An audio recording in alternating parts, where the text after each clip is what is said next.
Hey, good morning. I'm sorry, I didn't realize we were on. Happy Sunday. And thanks for joining us this beautiful day. Hopefully, it's beautiful where you are too. We are the Muses, Chris, Stephanie, Katie, and me, Cat. And we're here to talk to you this Sunday morning about life and death, but maybe a slightly different conversation than the one that you're used to having.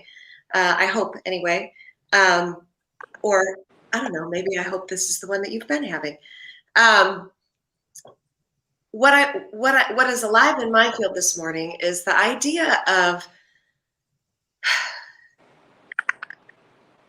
looking at death the same way that we look at life, looking at the winding down or what we call dying, the same way that we look at gestation or pregnancy. When somebody comes into this world, they go through a period of preparation, getting ready to cross over to this side of the veil and come out into the physical, and we celebrate that.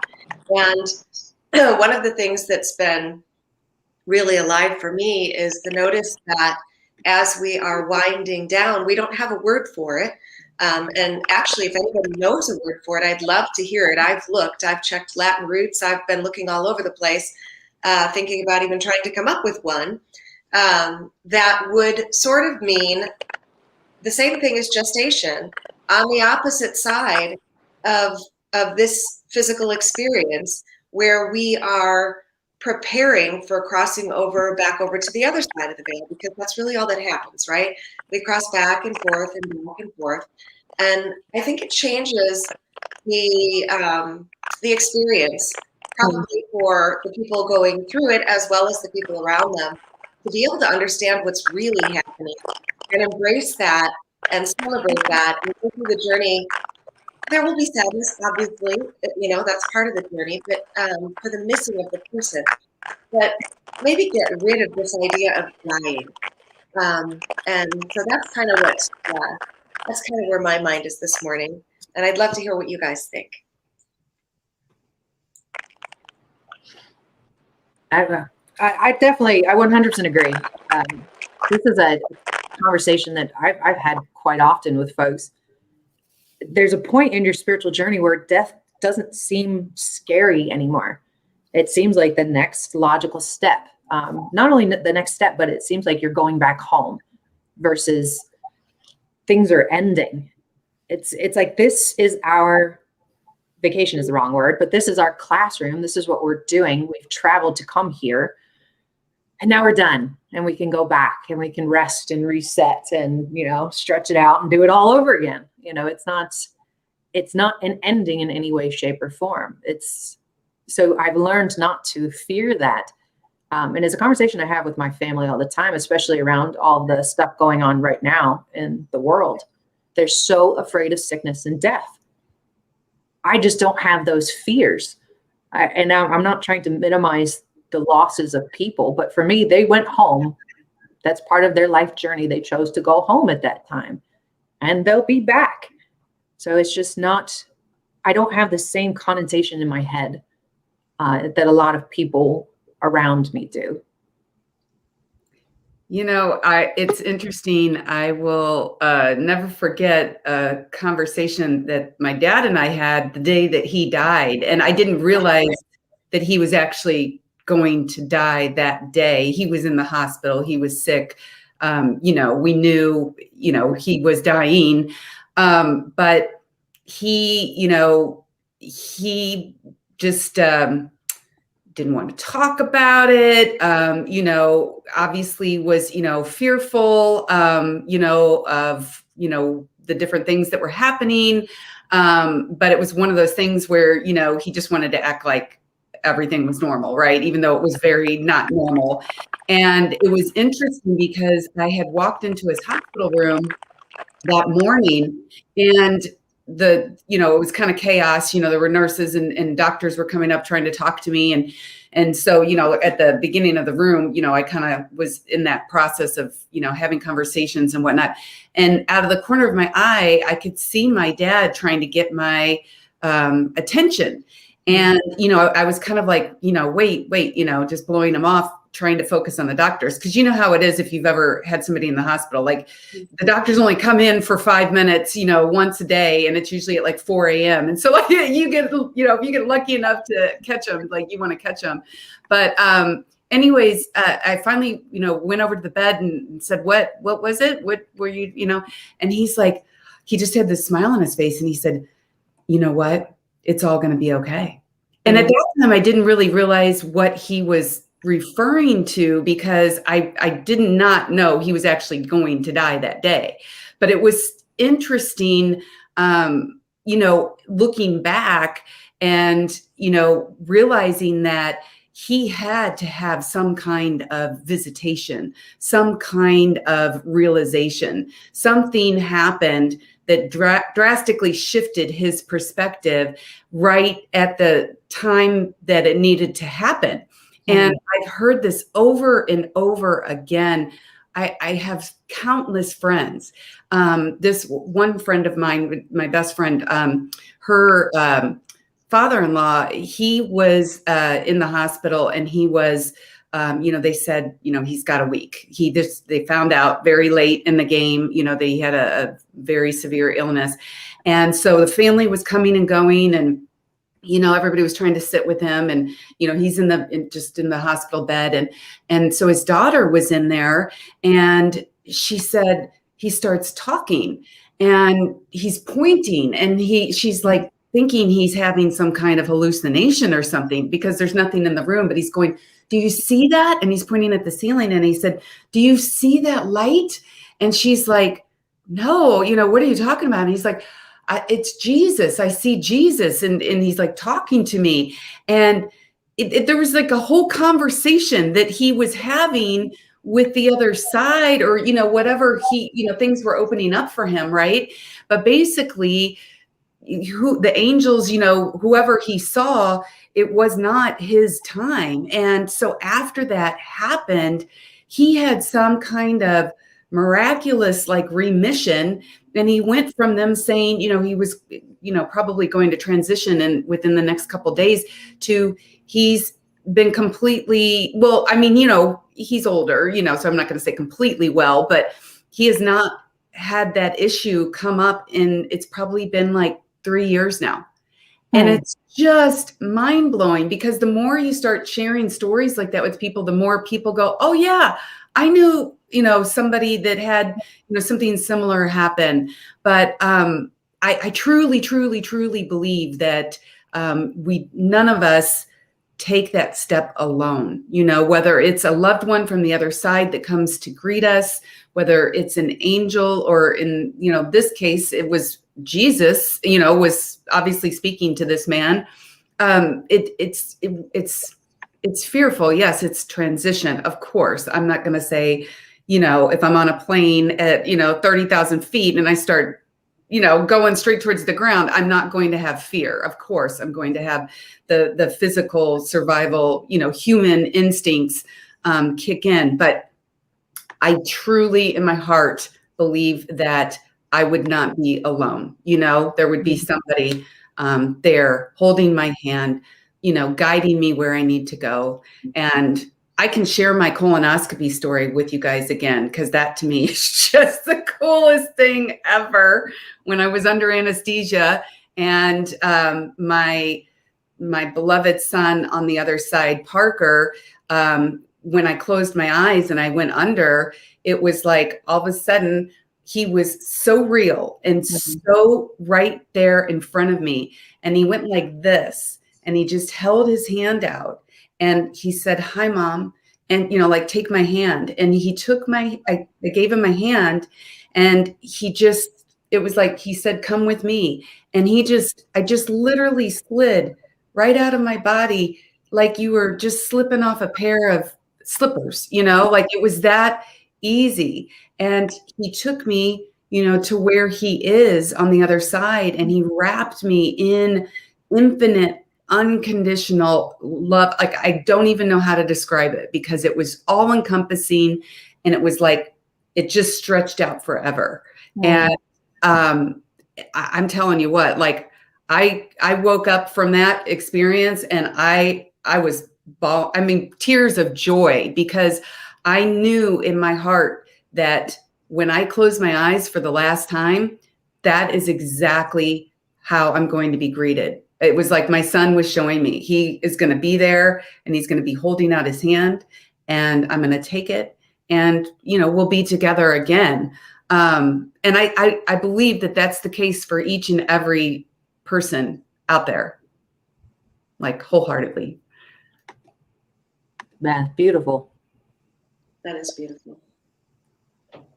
And if I could, I would love to just, somebody shared this beautiful poem with me when I did lose Parker, and I was absolutely, understandably devastated, still am. But I just thought that this was so profound and so beautiful that I would love to share it with everybody, if that's okay. It was written by Henry Scott Holland back in the early 1900s. And he was a canon of St. Paul's Cathedral. But he says, "Death is nothing at all. I have only slipped away into the next room." And that is so true. I mean, energy never dies. It's our loved ones are still wrapping us in that love. It's just, they're in a space and a dimension that we can't see them, but it doesn't mean that they're not an inch away from us. They've merely slipped in. For the longest time after I read this, I kept thinking, oh, Parker's just in the kitchen. He's just in the living room. Nope, no big deal. He'll be back soon. Okay, so death is nothing at all. I have only slipped away into the next room. I am I and you are you. Whatever we were to each other, we still are. Call me by my old familiar name. Speak to me in the easy way you always used. Put no difference in your tone. Wear no forced air of solemnity or sorrow. Laugh as we always laughed at the little jokes we enjoyed together. Play, smile, think of me, pray for me. Let my name be ever the household word that it always was. Let it be spoken without effort, without the trace of shadow on it. Life means all that it ever meant. It is the same as it ever was. There is no unbroken continuity. Why should I be out of your mind because I am out of your sight? I am waiting for you somewhere very near, just round the corner.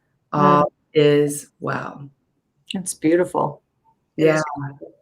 It's just, it's 100 years old and it's still just as relevant as it ever was. I know, having lost someone yourself, especially someone as close as a child, does that make it harder to accept death? I mean, is it like a constant back and forth in your mind on whether it's okay, it's something, it's crossing the veil, or it's a loss? I mean, does that question even make sense? It makes tremendous sense. And it's interesting because I was having an inner battle with myself when you were asking the question.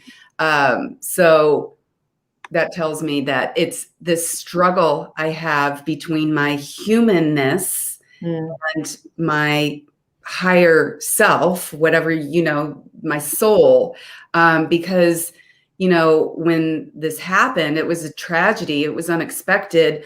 And so I had, some friends that were close enough to me and open enough, to hold the space to be able to say it. And even, Parker said it coming through, mediums that I had spoken to. And they said, on some level, you guys both signed up for this. There's an impact, there's a lesson, there's a reason. But, and I absolutely, on a certain level, believe that is true.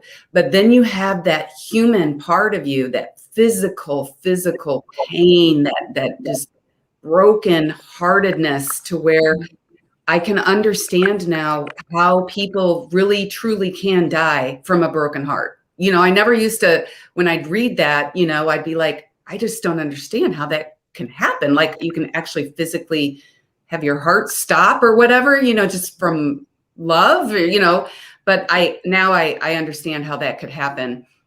And the only reason that it did not happen to me, because I hold space for any mother, any parent out there, because that is by far the worst death that you can experience, is the loss of a child.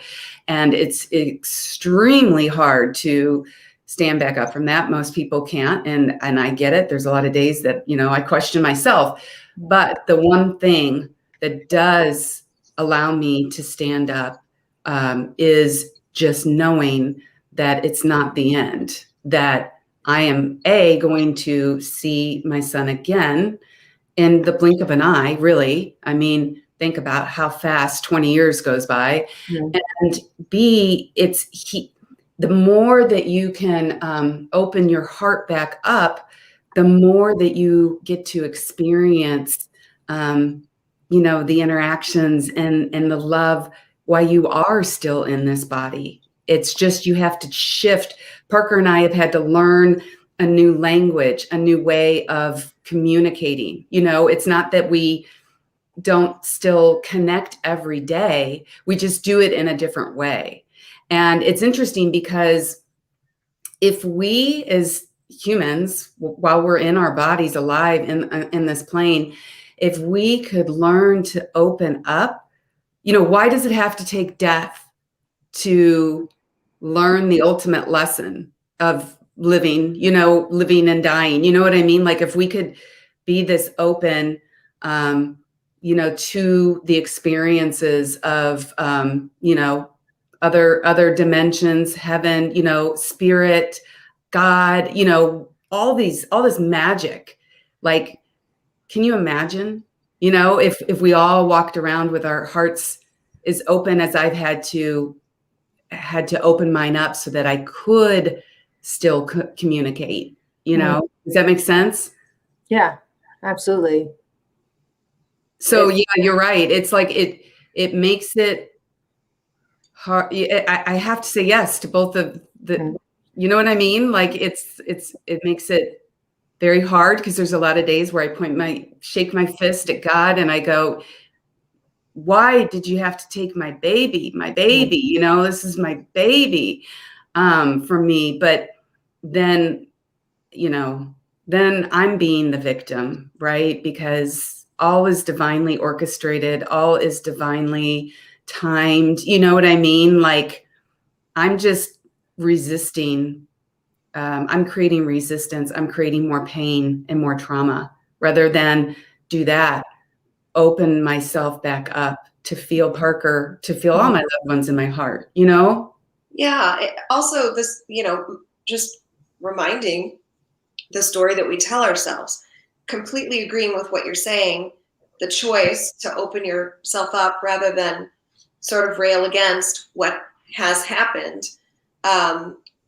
But remembering that what has happened is what was chosen prior to coming is a different story, right? It's not what happened. It's not what God did to you or anybody else did to you. It's the journey that we choose to embark upon to learn and grow, the challenges that we choose.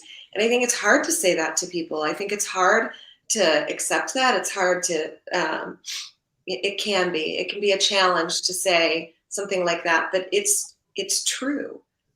It is the truth. It is the thing. There are no accidents. There are no coincidences on this plane. It is the reality that we create before we come and while we're here. And so when we shift the conversation to what can I learn from this? What is the challenge here? How does this support what I'm here to do? Which is an even better question. How does this support what I'm here to do, so that we can begin to understand that piece of the puzzle? Mm-hmm. What is the gift here? Quite literally, what is the gift here? What is the benefit? And then how do I move forward in gratitude in that space, which I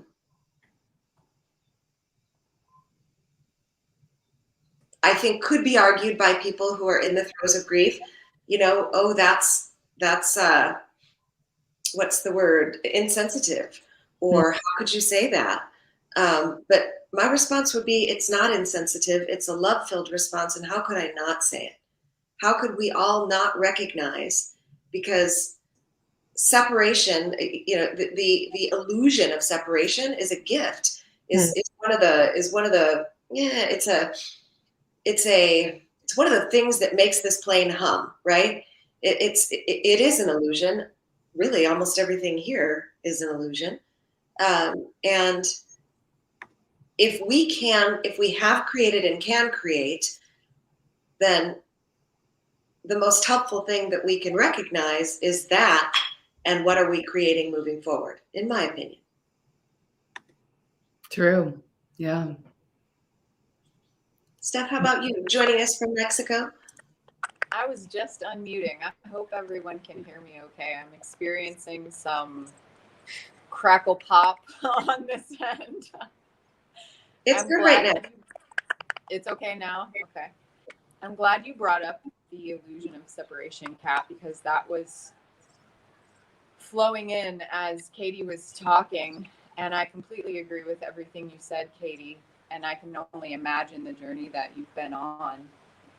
I also heard this gentle reminder of the moments in our lives when we do have catastrophic events hit. And we sometimes cling to that propensity, right, to shake our fist at God. And when you did use that phrase, it brought in the reminder of the illusion of separation, and that when we're shaking our fist at God, we're shaking our fist at ourselves, because we are creating here and we are experiencing here.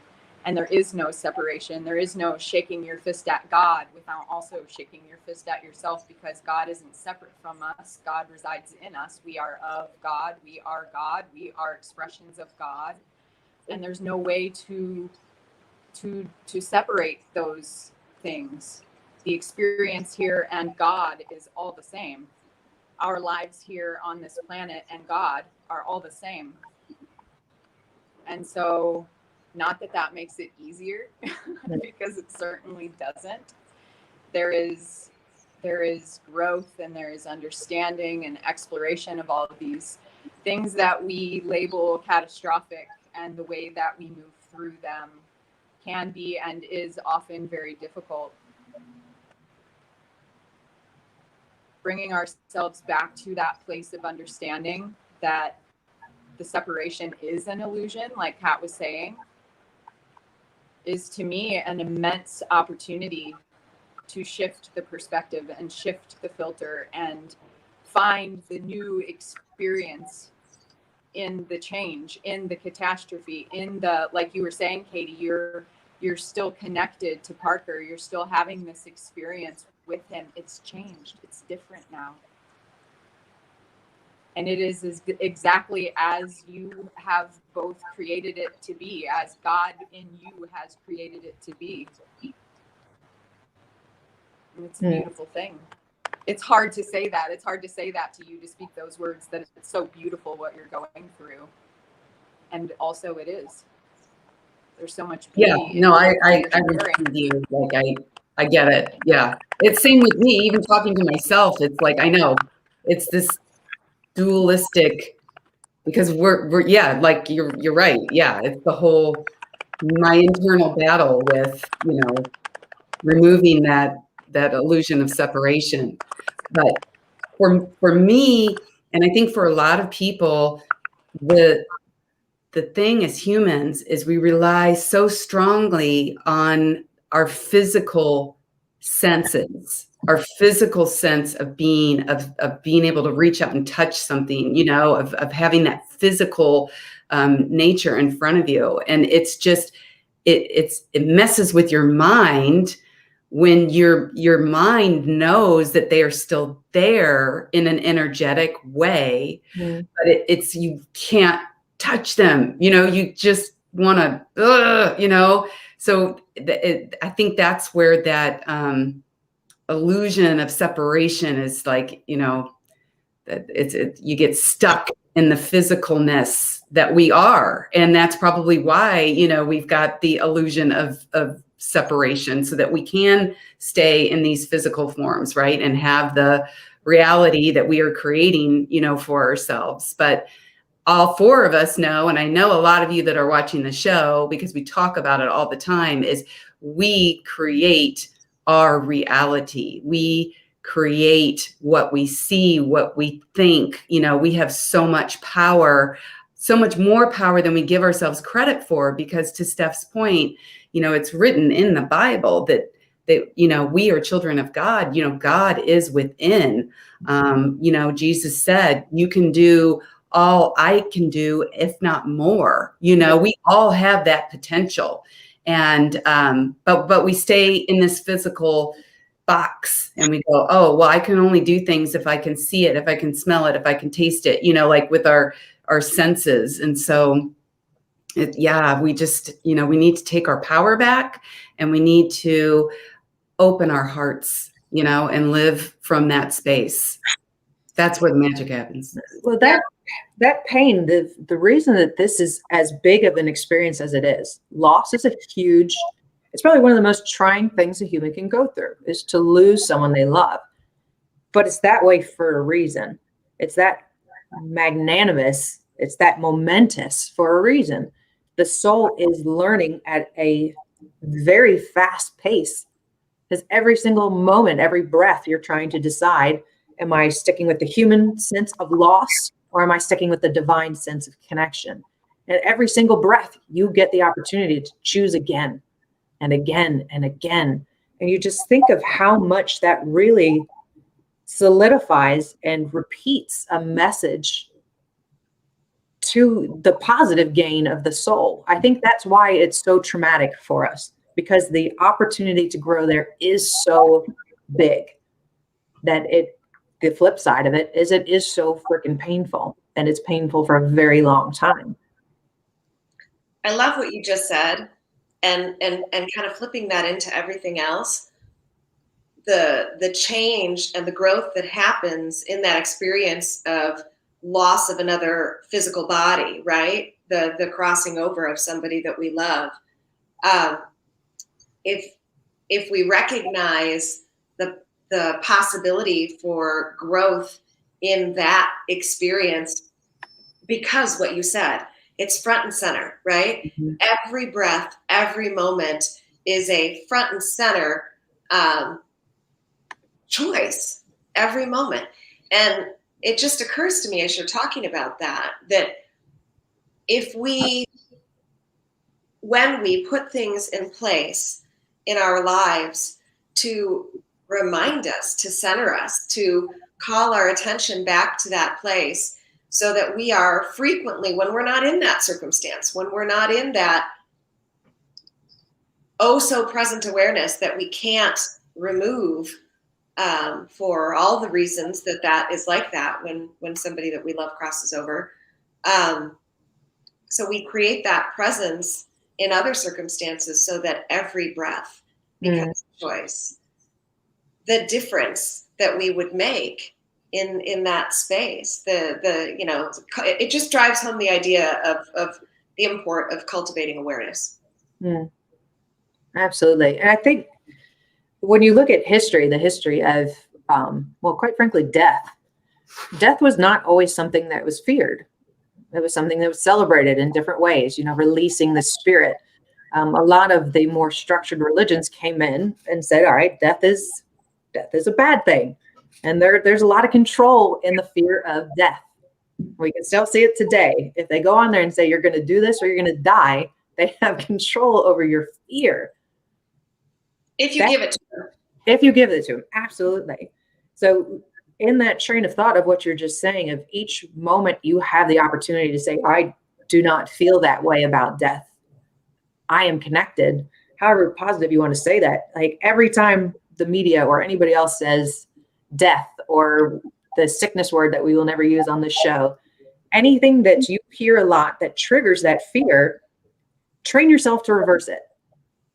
Consciously say, all right, I don't want to be in fear. Every time they say that word, I'm going to open myself up to the connection of spirit. And I'm just going to allow it to filter through my pores. Every single time I hear that word, I'm going to open myself up consciously. And eventually you're programming in a new reaction so that your body and your heart and your spirit will start to do it naturally without you even thinking about it. So every time Parker pops into your mind, you open yourself up to the feel of him or to whomever you've lost. And you're training that into your reality. It becomes your reality. It's interesting that you bring that up because actually this happened this week. We had to sell Parker's car. You know, it's been a year and a half, and you know, I would keep it forever if I could, and talk to it and go sit in it, you know, and just do mommy stuff. But my daughter decided to move back home, and I thought, if I'm ever going to have the strength to, you know, sell his car, it's going to be now, when she's going to be able to park in the driveway, and you know what I mean? It'll make the transition easier. So we sold it, but I was not prepared for the emotions that came up in this process, because it was, you know, this last big thing of Parker's that we were giving away. And so I really dropped into, Steph was upside down for a second. Can you do that again? That was kind of cool. I don't even know how you did that. That was very cool. It was like a magic trick. But anyways, I really sunk to this like really deep low, like pretty much the same level, like right when, you know, I lost him. And so I was sitting in the backyard, and I was doing that thing with the heart, like, you know, Chris is saying, you know, just, you know, my heart's broken, but it's open, you know, I'm calling out for Parker. And so Parker's there, and we're having this little conversation, and he said, every time, you know, you feel that brokenness in your heart, if you can feel me, you know, if you can still feel my presence and my love, even in that, I am sending you empowerment. I don't know if I can put this into words, the way that I experienced it. So, you know, I let my heart, you know, break, and then I felt his love come in, and it lifted it up to where it was beyond the pain. It was the most powerful energy in our body. When you look at the electromagnetic energy that we emit in our auric field, what do they say? The heart is 50 times, 100 times stronger than the brain. Yeah, it's incredible. So when you imagine, if you can put a unconditional love in that space, right? The power in that, I think that's what he was saying with the empowerment. Mm-hmm. And so I started to do it, and I was like, wow, this is really interesting. You know, like it was like we were both playing with this, right? And then last night I had something happen that, you know, took me into that brokenness. And sure enough, I said, Parker, and he's like, use it as empowerment, you know, and he shifted it. So thank you, Chris, for bringing that up, because there's no mistake in the synchronicity of these events. So I think, yeah, this is spirit, or, you know, Parker or Chris or me trying to get the word out to people. Does that make sense what I'm saying? Mm. Okay. I just wanted to, because it was what Chris was saying. But yeah, it's amazing the power that you feel when you can do that.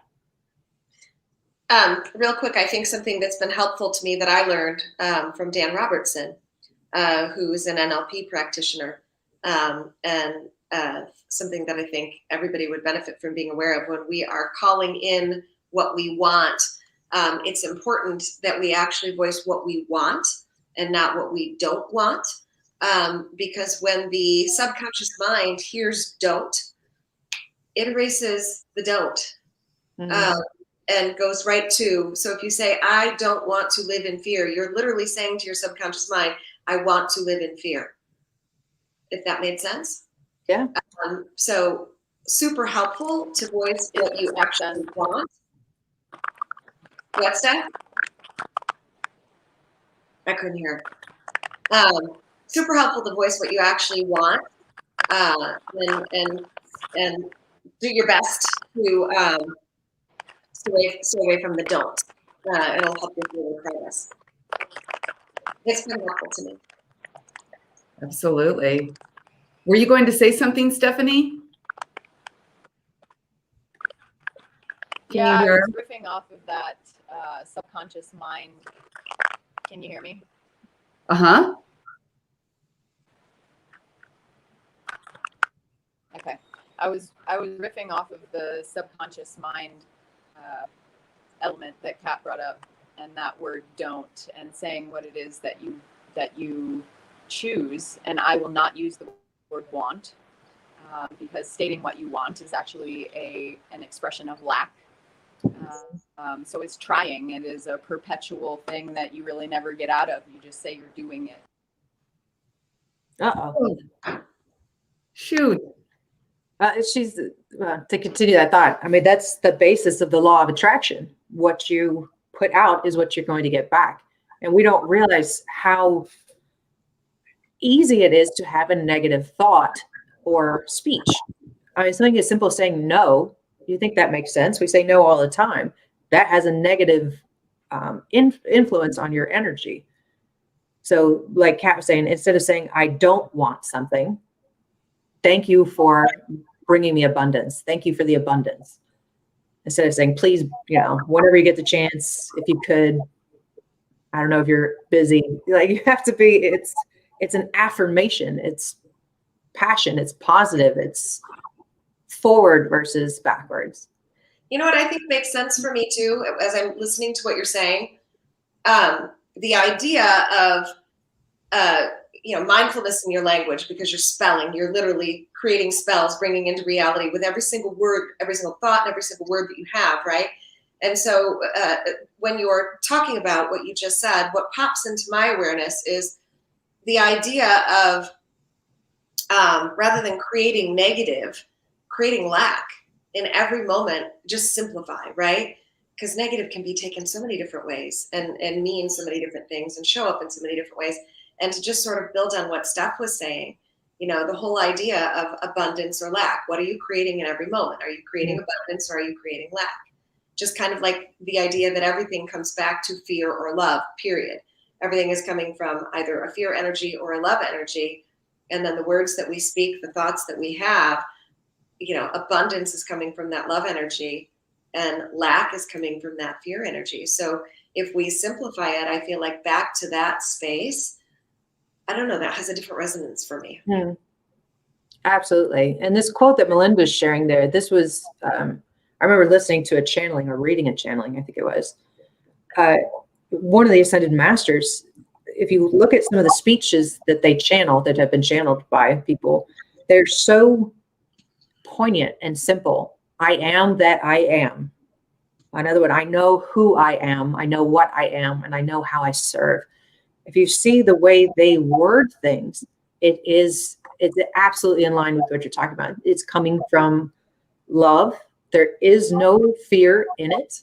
It's not even a consideration. It is a straight statement of love. I am that I am. And if we can emulate that, not just speech, but that thought pattern, just imagine how much it would change your life to be thinking from a place of love versus a place of fear, which quite frankly, we're trained to do. We are trained to think in fear. We're trained to think that there's a lack, that we are different from the people around us, that we have to compete for affection, resources, jobs, everything. If we reverse that, all of that would go away. It's not that the world changes physically, it's still the same. It's just we're not looking at it the same way, so it won't receive us the same way. That's the trick. That's the trick, is to look for the God that we are, right? That's the same statement as the God within, the God that we are. To just build on what Steph was saying, again, or reference back to what Steph was saying, we can no more be separate from or not a part of or not God than our nose is not a part of our face. It is. It is. We are. It is. I am. We are. Right. And to be able to exist in this space without allowing yourself to become this space, but instead to create the space, is a very different existence. To mindfully create what it is that you want, to be able to ask and receive literally anything. Literally anything. We can absolutely walk on water. We can absolutely produce in the palms of our hands. We can call and create from chaos, from the void. Whatever we choose, we do. The question is, what are you focusing on? And to your point, Chris, coming here and sort of being sold a bill of goods, I guess, right? Being told we come here with all the tools that are required for our journey and the full awareness and the ability to communicate in all the ways the whole rest of creation communicates. And then we socialized and were verbalized into this culture of separation and lack. And it isn't real. It just absolutely isn't real. So stepping back into what is real, going inward and focusing on self. I think especially a lot of people that are involved in this and the kind of things that we do, right? There's so much focus on helping everybody else, doing everything for everybody but yourself, showing up, giving everything away. In all the ways that we can give everything away, right? Our time, our energy, our work, all of it. And we affect more positive change when we focus inward, when we take care of ourselves, when we show up in balanced exchange. And it's part of it is the whole idea of, when we show up, we give other people permission to do the same, right?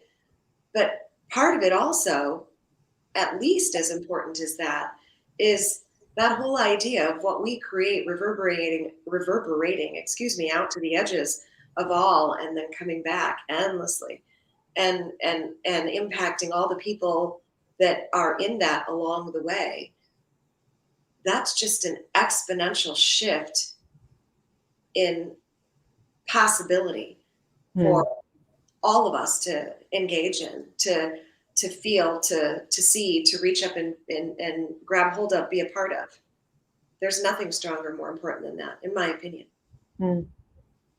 That's why when we talked about this topic, it was really dissolving the veil, crossing the veil, and all of that fits in there. I was having this wonderful discussion at dinner the other night. I don't know why my camera does that. Ignore the headless person. And there's two young women at the dinner table. One was 19 and like 21. And they were asking these wonderful, poignant questions about spirituality. You know, why is there racism? Why do people die? Why is there homeless people? Why are people starving? And the trick is really, it's as simple as dissolving that veil. We create this culture of lack, and then we feed it. We feed it with our belief and with our fear. And every single time we look at it and we feel that fear, we're just feeding it a little bit more, giving it a little bit more energy. You can separate yourself from that. You can stop feeding the machine, unplug from the matrix, however you want to look at it. And instead of looking at racism and death and all those things as negative, look at it from a spiritual lens, as in it's a spiritual lesson. It's a part of our evolution. It's an opportunity for us to feel connected to all and to remind ourselves that we are divine. We can do that. Every moment's a choice to do that, to disconnect from that matrix. And when we do it, we carry a different energy. And so you're 100% right. If we, as spiritual teachers, spiritual workers, if we can't do that work on our own, we're going to have a different influence on other people than we would if we went inside and really did that work and went through the hard challenges of loss and said, you know what, I'm still divine. You know, it's not every loss is a chance and opportunity. I know that's Opportunity to grow. Yep, absolutely. Katie's had lots of them. I have had lots of them. We've But- all had lots of them. I mean, let's be honest. By Yeah. the time that you've been here this long, however long that is, you've had lots of them. We get lots of them all the way along the way. I think that,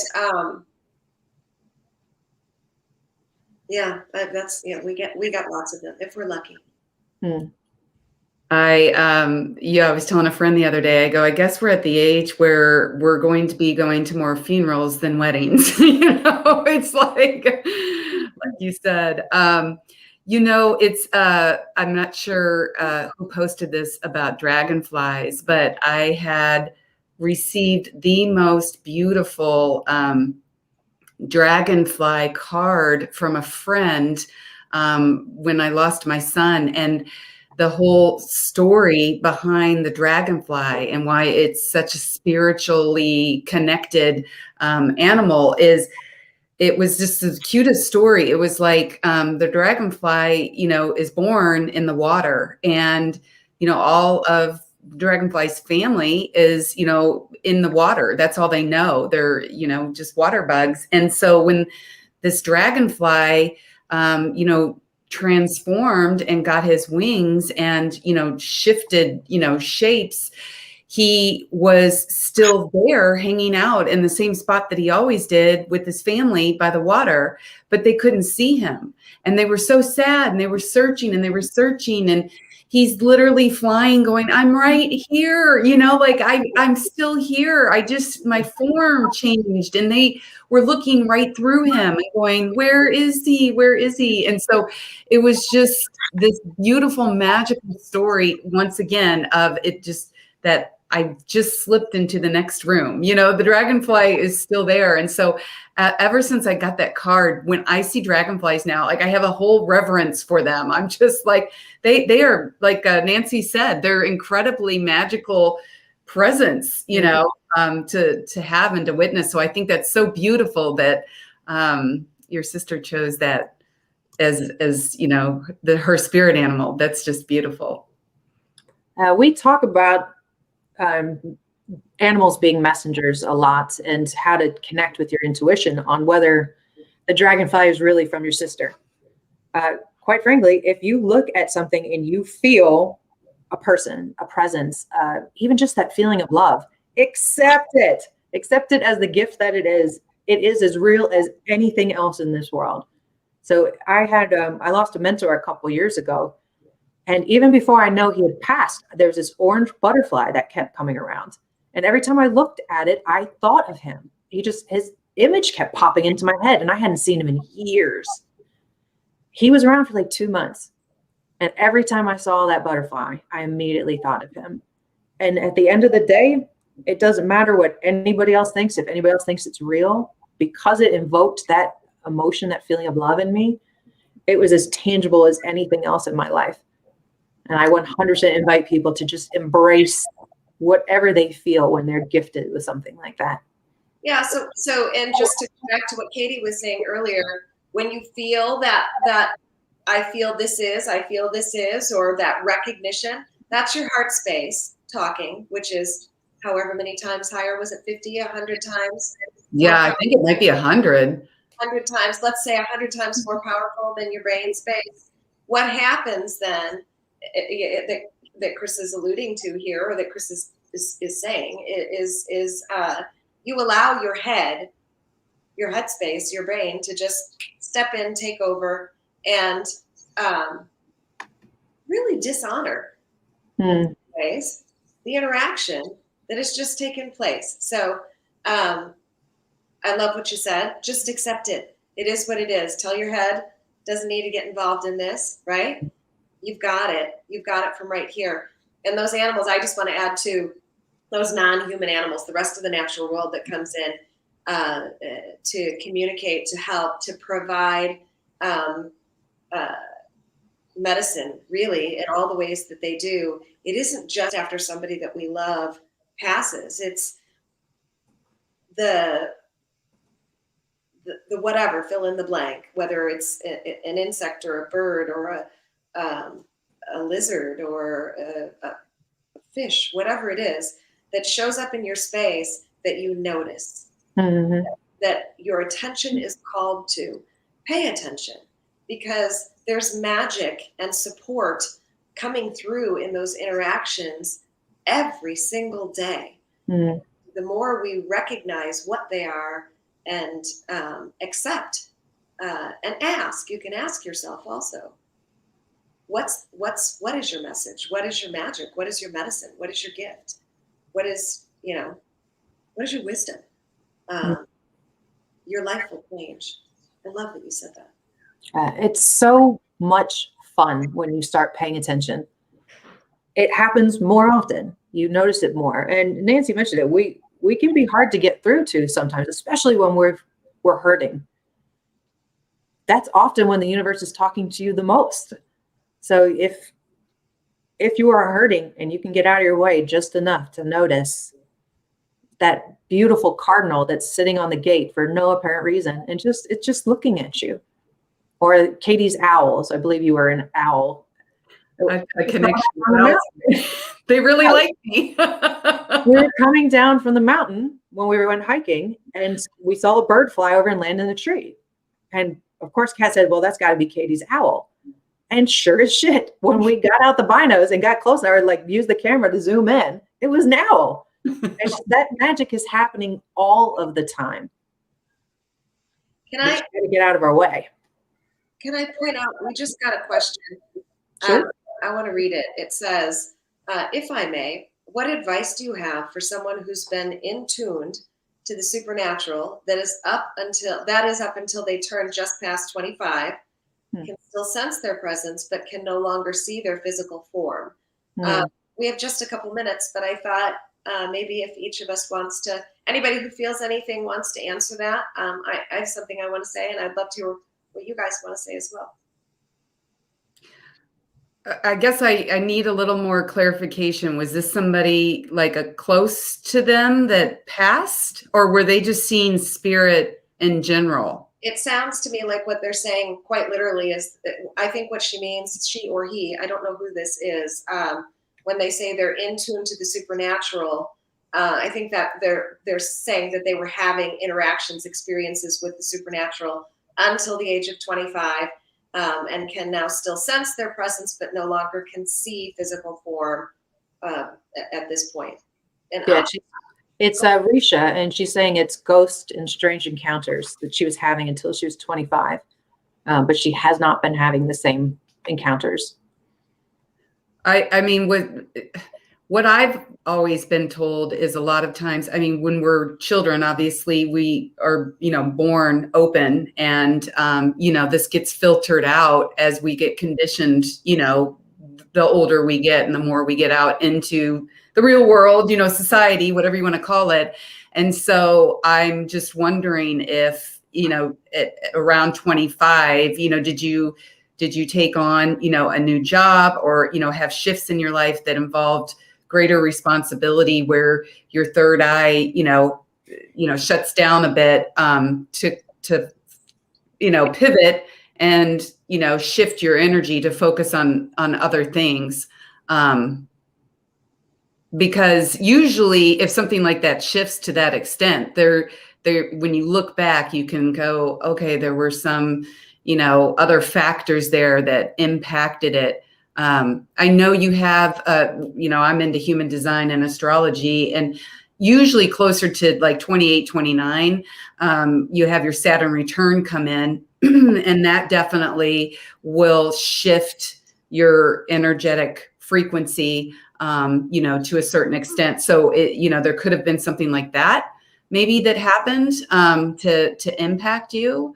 But just to finish, I would say, like we've been talking about this whole hour, I mean, we are in control of our reality. And I think we can turn that off and we can turn that on, so I think you can turn that back on if you choose with physical, with setting your intention. Yeah. What do you guys think? So what I'm hearing is, at first I thought it was something that had disconnected her. That was my initial impression, but now I'm seeing it almost like losing a sense in order to make the other senses stronger. An opportunity to grow some of the abilities that you haven't had to focus on because that one came so naturally. That this is an opportunity that was not taken away, but muted, so that the other gifts that you brought into this life are now, you can grow those and enable them to come to the front. So when they all turn on together, you're just a badass person. That's what I'm hearing. That's what I'm saying. It looks like a phantom limb is what it really looks like to me. It's not actually gone. It's just, it's not the focus anymore. It's kind of what I'm hearing. What do you think, Kat?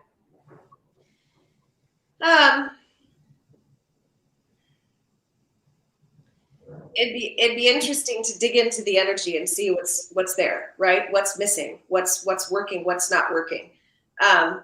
It's a version of what you're saying, Chris. It's a slightly different flavor. I feel like she has actually chosen to turn that off. Mm-hmm. I feel like the choice to turn that off is stemming from, and it's not a conscious choice, it's a subconscious choice. I feel like that choice is stemming from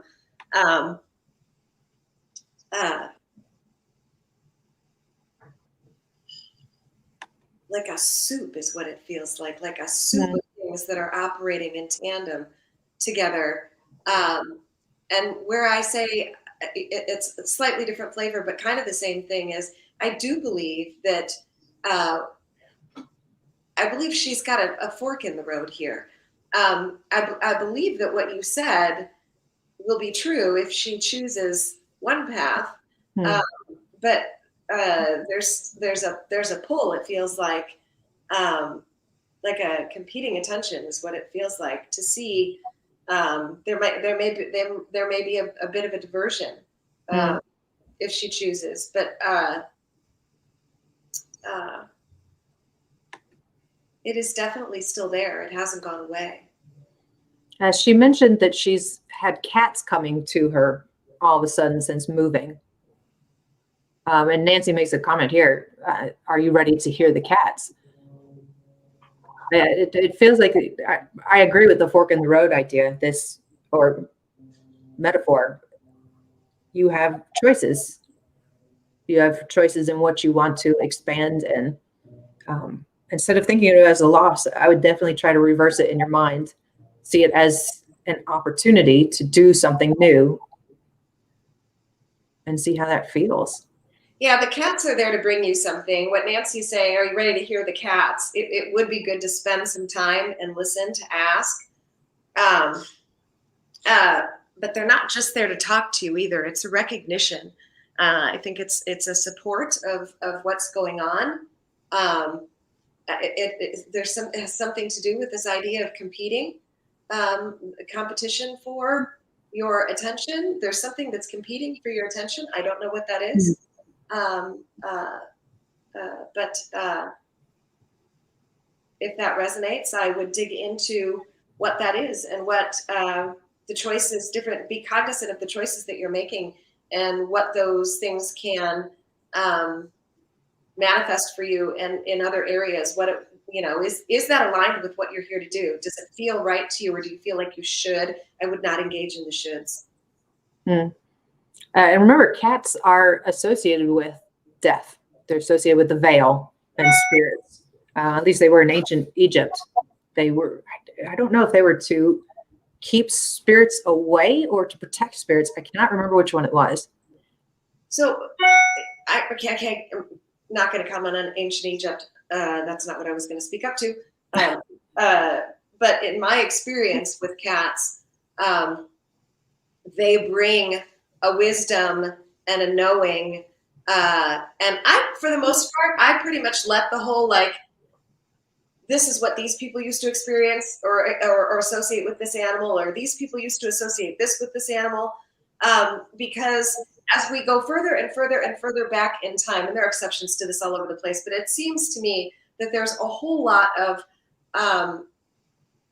what's it called, superstition and more fear energy moving into those associations than is now available, than what we have access to right now. So I think it's super helpful if you're gonna look things up. I think it's super helpful to sort of ask and then look things up so that the right thing pops to the front of your feed. I do that sometimes, or read multiples and pick and choose what resonates. And at the same time, I would strongly encourage you to engage in the sitting down and doing some breath work, relaxing the body, letting go of the mind, and allowing the messages to come in directly from the being who has shown up to provide and support. That's what I would say. Have you noticed cats being, and Nancy mentioned it, between two realms? They're able to go to both realms more easily. Have you noticed that? Me? Yeah. I think everybody can do that. I have noticed that every living being on this plane that isn't human has fluid, easy access to all of the energies and what's actually happening, what's actually going on in the space. I think that in my work with, if we're talking about domestic animals, in my work with horses, dogs, cats,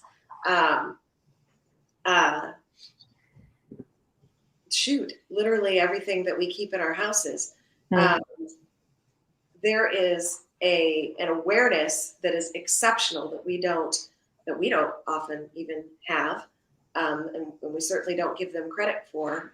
An ability to see and interact and choose, so I wouldn't attribute that to one or another only. I think that cats definitely have a different discernible energy. There is something very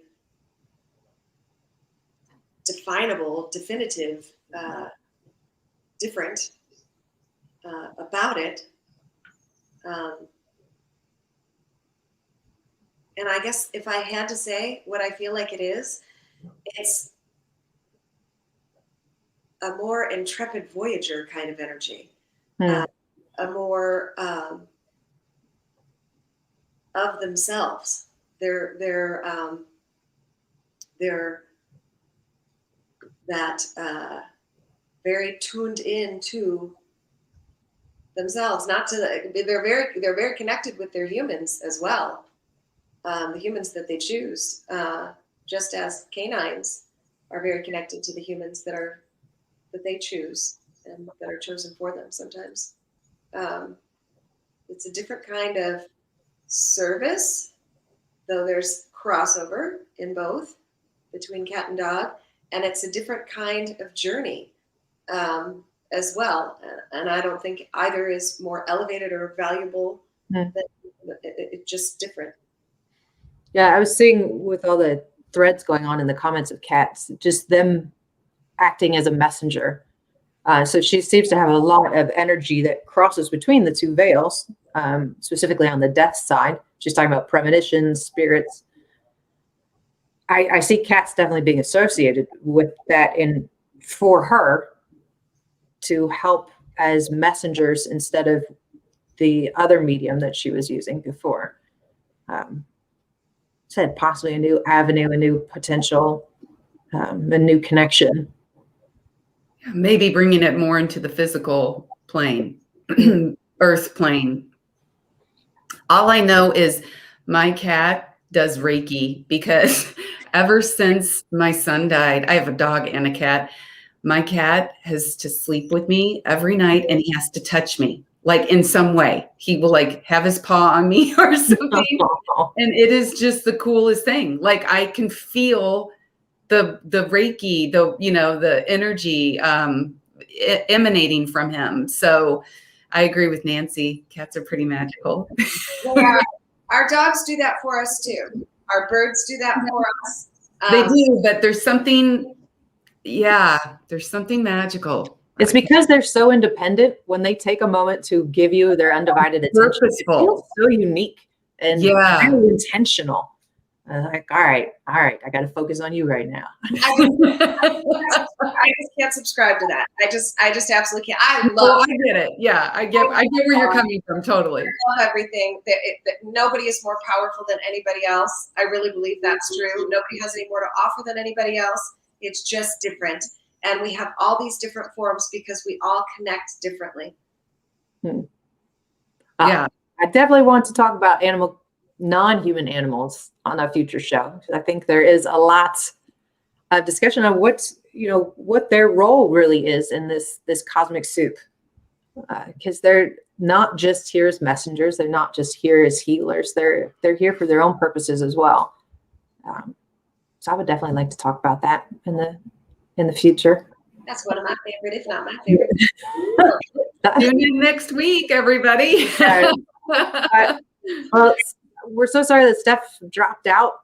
But thank you guys so much for joining us today. Thank you for all of your questions and your participation. If you are watching this in the rerun, please do not hesitate to write your questions down. We do watch the comments and we will reply to any comments you have and possibly answer them live on future shows. Please share these videos out with anybody you think could benefit from this information. There's so much of this world right now that relies on spirit, that relies on us to look at it from a spiritual lens in order to stay sane. So please share this out, help build this community, spread the love. We are on live every Sunday at 1 p.m. Eastern, 10 a.m. Pacific. Please let us know if you have any topics you want us to discuss. Participate in the chat groups, in the Muses group. We are posting stuff all the time. We've got healings going on in there. We've got meditations. We've got quizzes. Join in. And as always, thank you so much for watching. For my beautiful co-hosts, Kat and Katie, and Steph, who is in Mexico and probably never coming home because it's so much more beautiful down there. We blame her. Yeah, I know. I don't blame her at all. Thank you guys so much, and we will see you soon. Bye.